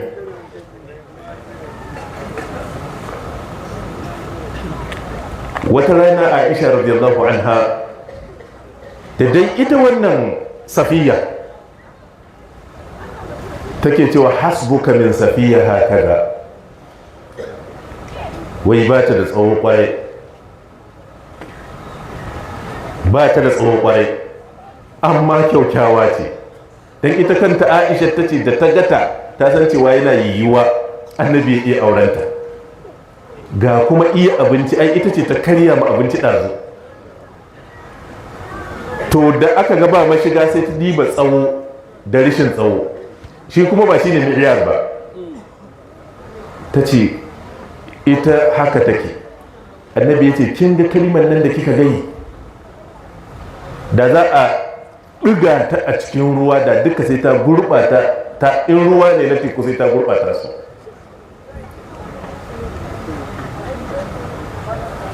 haka annabi sallallahu alaihi wa sallama yake tare da su, yabansu yake. ka san mace tana son yabo, ta gama ƙure a daka kamar yadda suke cewa akwati, sai kayan na ƙarƙashin ta jawo su ta sa, kawai ka yi kawai baka gani ba, bai da daɗi. ɗan yaba kai masha Allah, yabo abu ne wanda ke ruɗin mace. ko mawaƙan larabawa suka ce khada'uha bi qawlihim hasana'u wal ghawani yaghurruhunna thana'u, sun yaudare ta saboda sun ce tana da kyau, su kuma masu kyau yaghurruhunna thana'u, mata yabo ruɗinsu yake yi. Ibn al-Jawzi ya ce da za ka samu macen da ta fi kowace kyau, a samu mutumin da ya fi kowane muni, sai ya yabe ta ya ce wannan sai ya ratsa zuciyarta. To kuma in baka yaba ba wane ne zai yaba? Annabi yana ma matan shi yabo daban-daban. Lokacin da yake cewa maza da yawa sun cika, amma waɗanda suka cika daga cikin mata kaɗan ne, ya zana Khadija daga ciki bai ci tara su. Da ya zo yaban Aisha cewa ya yi fifiko da Aisha take da shi akan sauran mata, ka fadli tharidi ala sa'ir ta'am. Al-tharid shine waina a mata miya da nama, ko a yanzu ka ɗauki biredi ne menene da abin da ya shafi waina da nama, har yanzu shine abincin da ya fi kowane zama abinci. Shi da ake ce ma al-tharid. إذا ما الخبز تعدمه بلحم فذاك أمانة الله الثريد. ذاك موينا ميا دناما yace wannan shi ake cewa farid. To Aisha yanda take da fifiko ga mata kamar yanda wannan abincin yafi kowane abinci. Annabi sallallahu alaihi wa alihi wa sallama yana yaban matan shi. Annabi yana da cika alƙawari. Ya zauna da mace an yi zama na arziki, ko ita ce farko ko akwai ɗiya ko akwai wani abu, annabi bai manta wannan, bai bari ya wuce. Aisha radiyallahu anha ta ce ban taɓa haɗuwa da Khadija ba, ta riga ta rasu, amma abin da ke bani haushi annabi yawan ganin da yake Khadija zai ji murya hala ya ce Allahumma ja'alna hala. Ya uwar Khadija ce, muryarta tana da irin muryar Khadija, da ya ji muryarta sai ce Allahumma ja'alha hala, Allah ka sa hala ce. Aisha ta ji wani iri, ya rinka yanka nama yana aikawa ga 'yan uwan Khadija. Ta ce wai kawo ba wata mace a duniyar nan sai Khadija, me yasa tsohuwa wadda haƙoranta sun zube, zamani ya riga ya wuce da ita ta rasu, Allah ya musanya maka wadda ta fita, ga ka da yarinya mai jini a jiki, haka take son da ce. Ina annabi ya ce ai Allah bai bani wadda ta fita ba, Allah ya musanya maka wadda ta fita. Ya ce ai Allah bai musanya mana wadda ta fita ba. Ya ce Khadijan nan ta yi kaza ta yi kaza ta yi kaza, kuma Allah ya bani ɗiya da ita. Kai ƙarshe Aisha ta ce har abada ba zan ƙara ambata ta gaban shi ba, saboda cika alƙawari na annabi sallallahu alaihi wa alihi wa sallam. Ba ta da rai bai manta abin da ya gabata baya ba. A takaice dai da za mu bi maganganu na ma'aiki sallallahu alaihi wa sallam wajen mu'amalar shi da matan shi, wallahi za mu gane cewa lalle muna mu'amala da mata ta kuskure. Rayuwa ta aure, Allah ya ce mashi mithaqul ghalidh, ba haka kawai ake shigarta ba. Inda akwai hali, kamar yadda nake faɗa da yawa, yana yiwa fadilatul imam al-doktor Muhammad su tashi da irin hidda makaranta ta daban ta koya ma maza da mata ƙaƙa za ku mu'amala tare da matanku, don so da yawa shirme ake zubawa. Kai baka santa ba, ita bata san ka ba, baka san yadda za ka yi haƙuri da ita ba, baka san yadda za ka ba ta kula ba, baka san yadda za ka iya sanin cewa mace ce ba, sai dai a haɗu kawai. To don haka matsaloli wanda suke faruwa suna faruwa ne saboda kowa bai sani ba, ke baki sani ba, ni ban sani ba, sai a haɗu, sai ya zama abin kamar kiɗin ganga da lauje kamar yadda suke cewa. To don haka a koda yaushe haƙiƙa yana birge ni in gani na fuskanci ɓangaren mata kuma da nasiha da wata mace wadda take balarabiya ta maɗiyarta lokacin da za ta kai ta gidan miji. Mace ce za ta kai ɗiyarta gidan miji, ba irin kawai tashi ki tahi ba ko a yi mata wanka ta tahi ko a yi menene, a'a,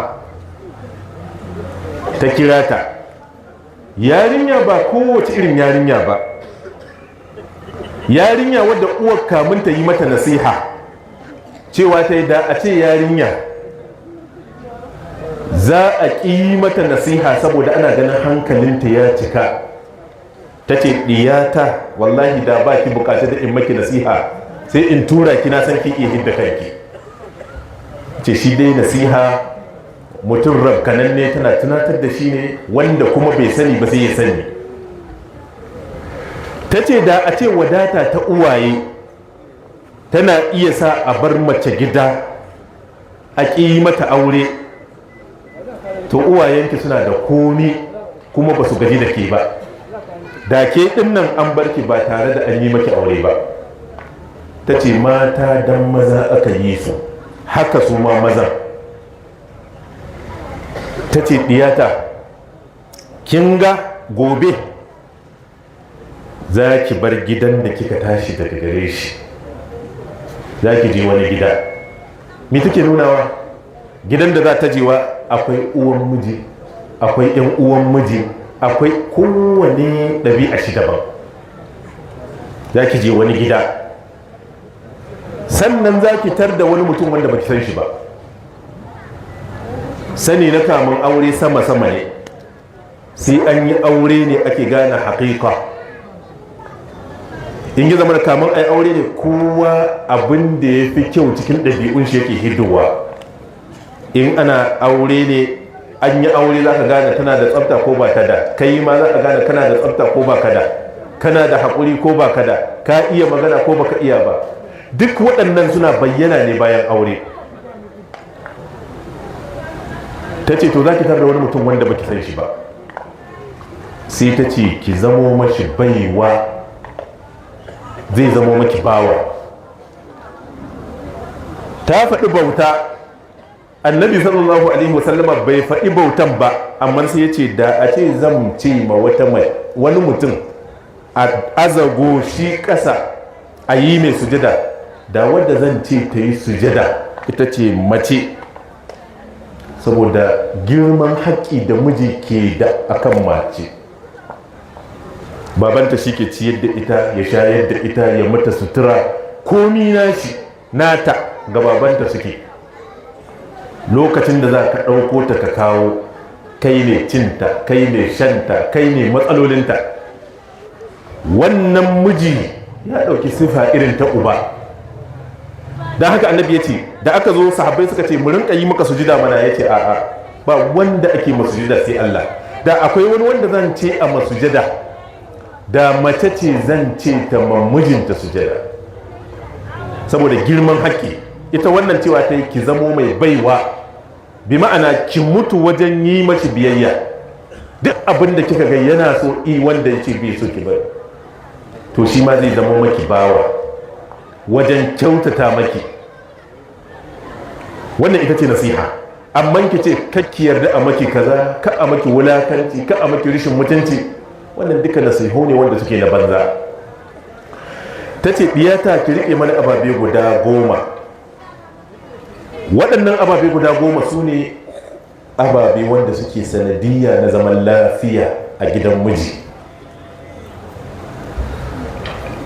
Ta ce na ɗaya da na biyu, ki yi aiki da abin da kika gani, shi ne alƙana'a, wadatar zuci.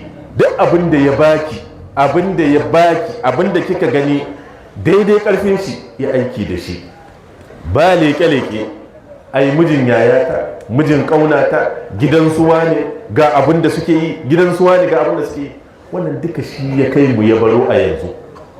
Leƙe-leƙe, wance ta sa kaza, wane ya sa kaza, wane ya hau kaza, wane gidan shi kaza.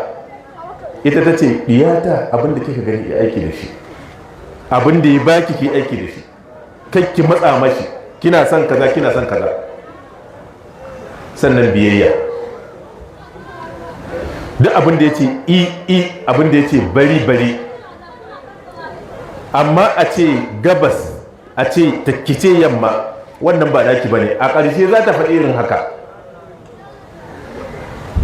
Na uku da na hudu ta ce kula da hancin shi da idan shi, kakki yarda ya sansani wani abu wanda yake da wari gare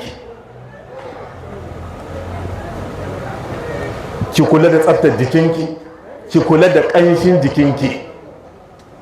Namiji lokacin da zai ji wani wari daga wani wuri ya ƙaurace ma wannan wurin kenan. Ki hankali, ki kula da kanki, ka a ji wari gare ki, ka a shigo ɗakinki a ji wari, ka a shigo gidanki a ji wari. Kai ya ji wani abu sai ƙanshi daga gare ki, ga jikinki, ɗakinki, gidanki. Haka kake yarda ya ga wani abu wanda ba mai kyau ba gaba gare ki,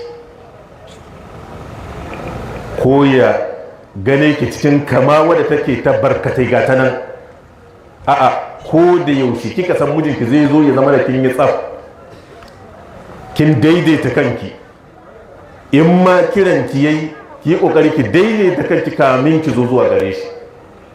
Amma ki hito a haukace haka kurum, wani lokaci kawai kina ba shi shawara ne zai je nemo wata. Kinan kai ya ga wani abu wanda bai so daga gare ki, kama mara kyau, ko ya shigo ɗaki ya gaba yadda ya kamata ba, ko ya shigo gida ya gaba yadda ya kamata ba, ko dai wani abu wanda zai sa idan shi su gaba daidai ba. Kakki yarda ki haka. Kiyaye hancin shi, kunnen shi, wannan ya hancin shi, idan shi, wannan ya kamata a ce an ƙara ji. Kakki yarda ya ji abin da ba shi bane daga gare ki. Wasu matan ɗebo magana suke kawai su watsa, ta maka daɗi ba ta maka daɗi ba, kai ka sani.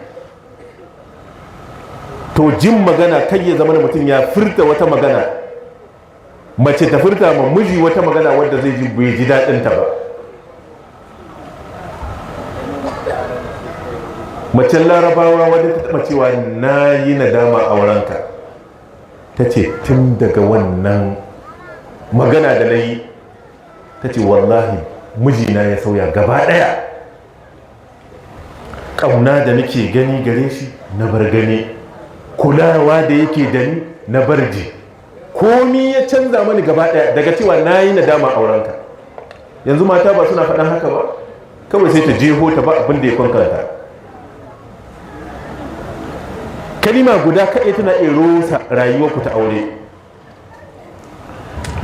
Ta ce kula da lokacin da yake jin yunwa, ya gaji, yana yiwuwa bai iya cin abinci kan hanya, ya zo ya tar da abinci kuma ba a yi ba, komi bai gyaru ba. Larabawa cewa suke in ka kalli ciki, ba zuciya ɗin nan ba da ake suke nunawa alamar so, aka ce ina take ga inda zuciya take nan, ina ciki yake ga inda yake. Me ya fi kusa ga zuciya? Suka ce cikin ɗan adam bana. Ya ce to macen da ke son ta kama mijinta ta kama cikin shi. Ita ma wannan macen ta ce ki hankali. So da yawa za ka ga mutumin da yake kyautata zato ga mata, da an ce ita ta faɗi kaza ta ce ita ta ga yi hakan, saboda ya haɗa sirri abu ne wanda yake ba mai kyau ba. Yanzu kuma abin da ya yaɗu kenan, sai ki gaya ma aboki yake ta vocal, sai ta yaɗa, sai ta aika, sai ta yi me, kina rubuta mata ita ma ta yi kofin wannan risala ta ita ma ta watsa. Yanzu watsa duniya, watsa sirri ne. Ki yarda ki yaɗa sirrin mijinki, dan in kika yi haka kin ɓata mashi da rai. Haka kai ya ce ki yi ki ƙi, ko ya ce bari ki ki bari. In dai kika yi haka nan kuma ba ki iya amintuwa da 'yan ƙasa wadda zai shirya maki. Ina ga 'yan ƙasa wadda in mutum ya gama ta shi ba ta jin magana ya dankaro maki kishiya, kuma abinda mata suka ƙiƙi babu kamar kishiya. in kina son kai ya zama da ya kwafto maki ita, to in yace bari sannan ƙarshe sai ta ƙara mata da wata nasiha wadda take da muhimmanci. ta ce kakki yarda ki rinka cijewa lokacin da kika ga yana cikin walwala, yana cikin farin ciki. Miji ya zo yana cikin fara'a kawai ya tarda ta yi kif, wai saboda ni wani abu take so ya yi mata, in ba wai ta ɓata rai ba, tana ganin kawai ba zai yi mata ba. Kakki yarda ki gashi yana cikin walwala, ke ki zo ki ɓata rai ki kif, ko kuma ki gane shi ran shi ɓace, ke ki zo kina murna kina fara. Miji ya zo ran shi ɓace ko an ga alamar gajiya tare da shi, sai a je a kunna wani abu ana kallo ana dariya, ko ana jan wani yana dariya, ko ana wani abu dai wanda ke nuna baki ma damu da halin da mijinki yake ciki ba. ta ce kakki yarda ki rinka yin farin ciki lokacin da kika gashi yana cikin damuwa, ko kuma ki rinka runtuma fuska lokacin da kika gane shi yana cikin farin ciki. Wannan nasihu ne wanda suke suna da amfani ga wadda take mace ce, inda a ce mata suna kula da ire-iren wannan, laƙana maɗiyansu ire-iren wannan nasihu, kuma ya zama ita wadda aka kai ɗin ta aza su ga allo ko na zuciyarta, ko ma ta rubuta su ta rinka kallon su kullum. To da yawa da kaga matsaloli wanda suke faruwa a gidan ko tsakanin ma'aurata da sun rage. Abin da ke da kwai dai shine annabi sallallahu alaihi wa sallam ya yi rayuwa da matan shi, rayuwa wadda take mai daɗi. Aisha ita ke gaba-gaba. Aisha yarinya ce wadda ya aure ta tana da shekara 6, da ya rasu ya barta ma tana da shekara 18 kawai. Kaji irin 'ya'yanmu ba a ma masu aure ba, amma wallahi in ka kalli rayuwa ta Aisha yadda ta rinka tafiyar da shi, za ka tarda mata wanda suke da shekara 40 yanzu irin wannan hankalin sai a hankali, ba su da irin tunani na Aisha radiyallahu anha. Kishiya ta zage ki kyale ta saboda ka annabi in kika ga alama zai hushi. Haka fa wata mace ta zo ta zuba mata, ta faɗa mata abin da take so. Ta ce sai na kalli annabi in gani in na rama zai yi fushi. Ta ce da na gaba zai rama ba, da na tashi na shige ta sai da ta kai ta yi shiru. Ke lokacin da za a cewa kishiya ta gaya maki magana, miji ne zai je ya auro mace irin ke tana sabuwan nan, maimakon ki yi hankali, saboda in kika taba ta kin taba zuciyar shi, sai ki bar shi yayyaye shi. Namiji ne dan leke-leke ne, da za a tara mai matan duniya sai ya rinka tsinkayen cewa waccan wadda ba ta cikinsu zai iya samun wani abin da za yi samu wanda ba shi ba. Da ya ƙarike wannan bakuntar zai dawo. ما الحب إلا للحبيب الأول كم منزل في الأرض يعلفه الفتى وحنينه أبدا لأول منزل. in kika yi haƙuri zai ƙari ke sabunta sai dawo, to sai ki ce bari ita ɗin za ki shiga. Wannan matsala ne, mata masu hankali ba su yin haka. In kika ga yana tarere ya wance, in kina da hankali sota. Yanzu ga yarinyar nan Aisha radiyallahu anha wadda ta yaba Sauda abinci da fuska, da ta gane annabi ya fi san Aisha, da ta tashi kwanakinta ta ga ta girma, yana yiwuwa a iya sakinta, ita kuma so take ta zama matar annabi, sai ta ce kwanakin nawa na ba Aisha.